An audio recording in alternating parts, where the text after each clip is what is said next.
There's a right and a wrong way to do solar. A way that'll make you very happy, or a way that'll make you very unhappy. We don't want that. The way to be happy with solar, avoid the pitfalls. The first one, see this front door? That's sell you solar. That's the wrong way. When they knock on the door, you sign a contract. So you'll owe them your house because, first of all, the system never worked right. And it made your roof leak, and especially if it was tile, it's ruined and it's very expensive. But the company's out of business. So they got bought by another company, but they don't recognize your warranty, and they'd be glad to do the work, but it's more than your house is worth. So that's the wrong way. Let me tell you about the right way. You spend only a little bit of money. You buy it, and you understand it, and you learn to drive it. And I'm going to tell you the very few components you need to buy, and it's like hi-fi. You buy components, so if one thing blows, you don't have to throw away the whole system. You just buy the one component, and you learn how to drive it. Here's some stuff I've done. Now, I'm in a different installation, and it's very comfortable in here. There's the air conditioner's on. And it's running off the sun. Now I have this battery here, but it's not being used right now. This is a dual system. I tried starting it off the battery, and it worked at my house, but it wouldn't start this air conditioner. I'll show you what I have. This is a rooftop installation in my favorite configuration, because this was put up before batteries were available. Well, lead acid was available, but we didn't want that. And those feed this 60-volt inverter, which is running the air conditioner with no batteries. But of course we want a system that'll work at night too. So here's here's another inverter, but this is a 24-volt, which matches the battery in there. 24-volt is not the best, but we're going to get to that. Now, here is the charge controller and the solar cells, the same ones that are now running the AC. Well, they've completely charged up this battery, and this thing is one of the necessary components. So you will need solar panels. We've established that. Ooh, it's hot out here with this air conditioner spitting this heat at me. You will need an inverter, and this one's 2500 watt, I think, and it runs the air conditioner beautifully. And here is the battery. Now, the battery's indoors because batteries like it indoors. They like what you like. They don't want to freeze and they don't want to boil. So the battery has to be indoors. Everything else with the noisy fans can be outside. Now, the reason this is 24 volt is because it was bought before the 48 volts were widely available. But the 48 volts are better. I suggest between 60 and 72 is best, because it won't give you a nasty shock and it doesn't use very large wire. But I don't know if they're available. 48 volt batteries are available, and so that's what I recommend. So all this is going to be very cheap, and I'll show you how. Spider-Man, you know, you can beat him with Vacuum Cleaner Man. Did they ever think of that? So now the cheap solar panels are the #1 main ingredient, and there's a place called Santan Solar in Gilbert, Arizona, which is near Pheonix, and you have to drive there if you live in the Southwest. There's a place in Fremont, California, and you can consult with your local eBay and all that stuff. These are surplus solar panels, and the ones you saw outside were $40 each. That's cheap. They're almost throwing them away. Now, this place actually called me up. I've bought solar panels there twice, a couple $1,000s each time, and they called me up because they're desperate. They're calling anyone who's ever bought panels before, because they're repurposing panels that commercial outfits use, and that supply is not going to stop, and they're cheap like hell. They are throwing them away. So get them. Now, here's what else you're going to need. The inverter. It's going to cost you about $200. I think get a 2,000 or 3,000 watt. I like 3,000 watt ones. You know, you can get ones with a lot more power, but you got to realize what power is. Power is the rate of conversion from your battery going live to dead. So you just don't want that much. But it's nice to be able to start an air conditioner and have plenty of headroom on the inverter. They don't break that way. So it's about $200 for the inverter. I would, maybe 300.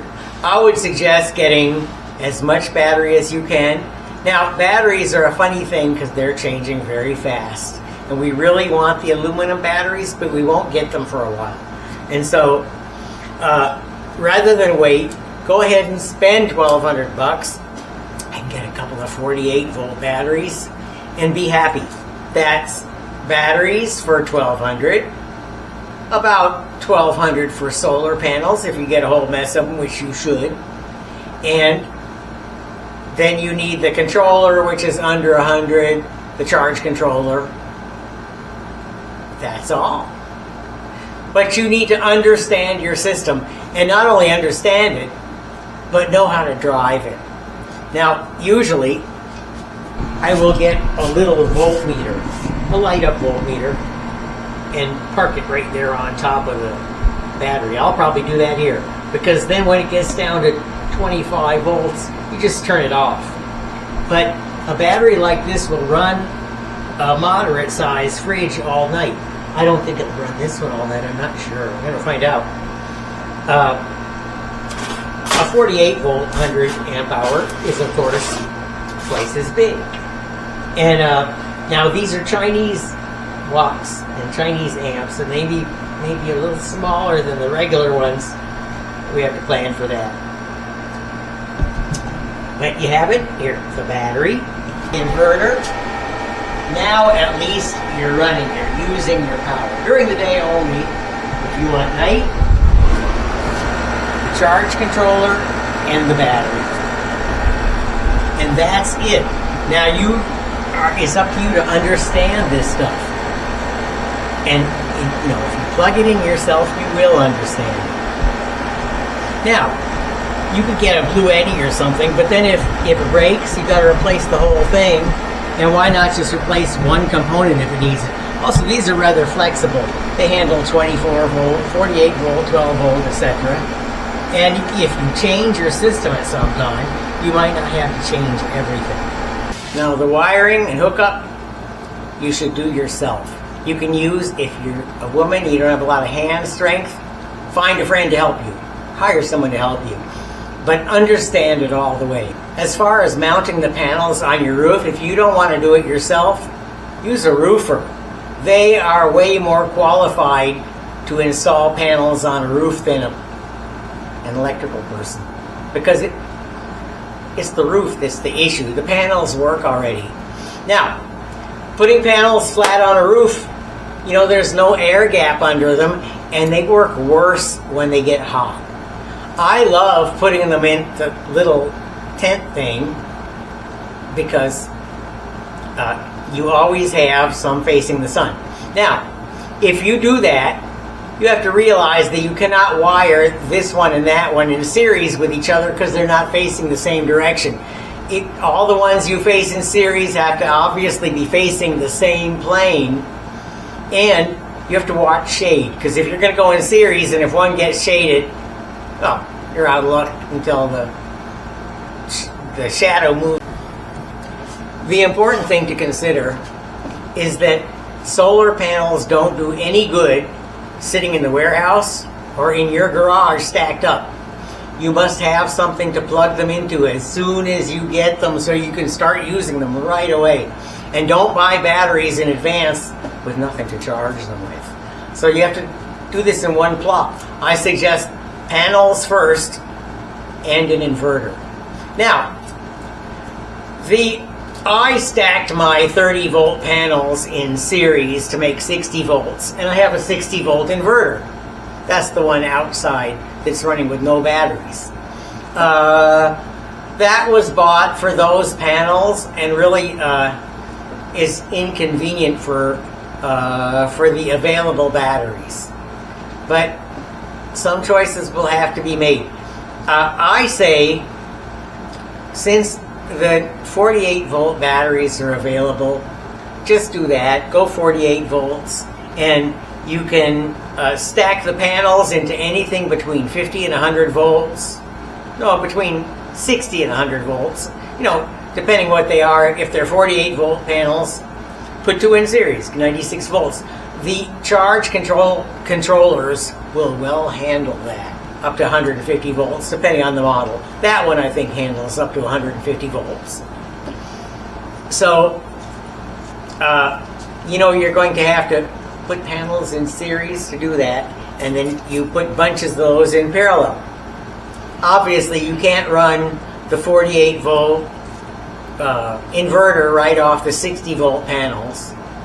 It's out of their range. Now, this 65 volt inverter that I have outdoors actually works from 50 to 75 volts. So it'll handle the open circuit voltage, which is about 72 volts on those two 30 volt panels in parallel. And now when I say a 30 volt panel, I'm talking 60 cells. They're basically half a volt per cell. And 72 volt panels, 72 cell panels are very common. But I'm going to see next time I go down there what they have. And we can be rather flexible with the voltage on the panels, because if it's not enough, we can stack them and make more. And the charge controllers will take care of it. Now, that's if you're using a charge controller. If you're not using batteries, well, then you've got to match them right so that the open circuit voltage doesn't exceed the voltage of your inverter. But that's all. That's all I have to say. That's everything on the subject. And except the remaining prices. Let's see, the charge controller, did I say less than 100? 300 for the inverter, maybe less. 1,200 for batteries and 1,200 for, so basically we're looking at 2,600 or something like that for your entire solar system. And you notice this is not attached to the grid. Sorry, I'm not kosher, but it is satisfying. And now it's expandable. You can add more batteries, you can add more inverters. You don't need to do just one inverter. It's okay to use more than one. And it's okay to stack batteries all you want in parallel. Now, I think my ambition is to get a Nissan Leaf. It's about the cheapest electric car I could find, and plug it into my solar panel. I want to talk about the grid for a minute. You know, they talk about how the grid is not going to be big enough to charge all these electric cars. They're totally right. And the thing to do is delocalize, because it makes sense from a national security perspective. When somebody hits a power pole or a plane crashes into the electric substation or something like that, and the whole thing goes out for miles, it's nice to have somebody in the neighborhood with a working radio and place to charge your cell phones and all that stuff.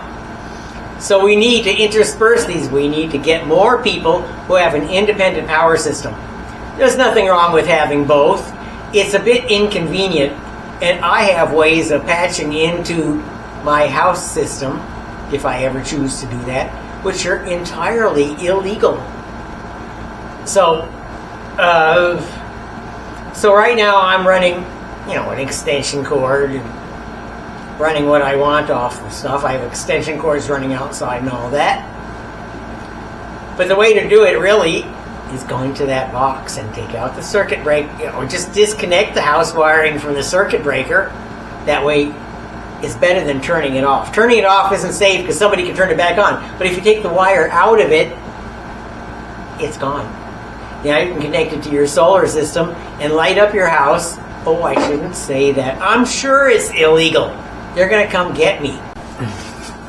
And by the way I'm running this particular system, you notice the air conditioner is running off the solar panels without the battery. When the sun goes down, well, the air conditioner just goes off, but the batteries are still fully charged. So there is nothing wrong with a dual system. The ones I didn't attach to the roof because I needed shade. So I did this. I used some existing stuff. Just used the solar panels as a roofing material for my patio. And I did some of these, and they're not attached to my roof. They're on the ground, which is just fine. Now, facing different directions, some people say that's wasteful. Yeah, right. In the days where solar panels were very expensive, those days are over. They're very cheap. Now, I notice a bunch of the solar outfits, the commercial ones, they have the trackers. Not necessary anymore, because, see, some days aren't sunny, they're cloudy. And then, no matter which way they're facing, they're going to produce something. And it's cheaper to add panels now than it is to buy tracking equipment. This configuration also allows for cat feeding. Really, shade is the highest and best use for solar panels. The world needs more shade, especially in areas like this where you can't grow anything without shade. Now, my system is pathetically sloppy, just like the dentist has the snaggletooth kids and the mechanic's car doesn't run and all that stuff. But I did something even worse. I use a patchwork of unmatched batteries, a 12 volt and two 24 volts, which are different ages and sizes. But guess what? I can, because I charge them individually. Here's one charger, another charger, and another charger. And right now they're drawing almost nothing. Well, this one's drawing quite a bit. Okay, but that one's drawing almost nothing because it's full. This one, quite a bit. So yeah, they all have their own system. They all do their own thing, and I can do whatever I want because they're mine.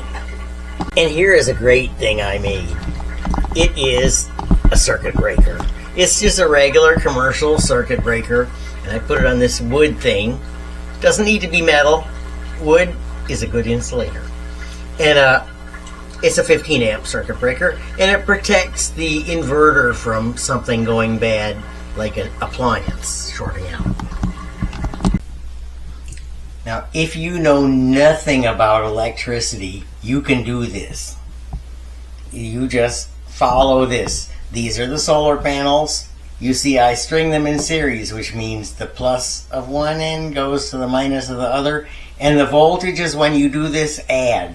So if these are 30 volt panels, that makes 60 volts. And you'll notice they also have on the label an open circuit voltage. And you must respect that, because when you're not using them, when there's nothing hooked up to them, they're going to exhibit that in full sun. And so you add those together, and you must have an inverter that can withstand that peak voltage, that open circuit voltage. So this is the inverter. You see it's got plugs in it. You could just go ahead and plug your extension cord right into it and use your power. Now, that is the easiest way, and most people won't do that. Most people want a battery. So continuing on with these same wires, just respect the polarity and you'll be just fine. As I say, this is not for people who know how to hook it up. This is for people who don't know how to hook it up. And you can do it. You can do it. So you use the charge controller, and you'll notice the charge controller has in its instructions the huge voltage range. And so it will easily handle this. Now, you don't have to just go 2 in a row. You can go 3 in a row. The voltage is your choice. And I'm just making my recommendations because I think that under 100 volts is quite safe. Yes, you can get shocked and it hurts, but you probably won't get killed unless you're talented. So I prefer it. Anyway, I think 72 volts would be wonderful, or 100 volts would be fine. A couple of 48 volt panels in series, perhaps. But the inverter, you have to get one to match if you're going to do this. Most people are not. They're going to go straight for the battery, straight for the charge controller, and then the available batteries. And as I say, 48 volt is available as of the filming of this video, which is 2025. Here are two batteries in parallel. You can do that. You can put as many as you want. These do not stack plus to minus. These always go plus to plus, and the voltage does not add that way. It would add if you put them in series, but then they can go out of balance when you charge them in series. You don't want to charge batteries in series as a rule, unless you're going to go in and manually balance them every few weeks, which you certainly are free to do. It's not something I want to do, and that's why when I have my unmixed, unmatched batteries, I have a separate charge system for each one of them. But anyway, this will get you over. You see, as I say, you hook the batteries in parallel, as many as you want, plus to plus. You people who know absolutely nothing about electricity, you can do it. You can do this and you can get your free electricity. Simply follow this diagram. The rest of you, I hope you've tuned out by now. So there you go. There's your complete system. And this is the dual system, the one nobody but me does. So just ignore either the inverter here or ignore the rest of that. This is for people who are just not committed to buying batteries. Daytime only. I think the average beginner would simply do the panels, the charge controller, and the batteries. And there's one more thing I forgot in this diagram, the inverter, which I will hook up directly to those batteries. Shall I draw it? Yes. Connected the inverter, and you see you just connect directly to the batteries.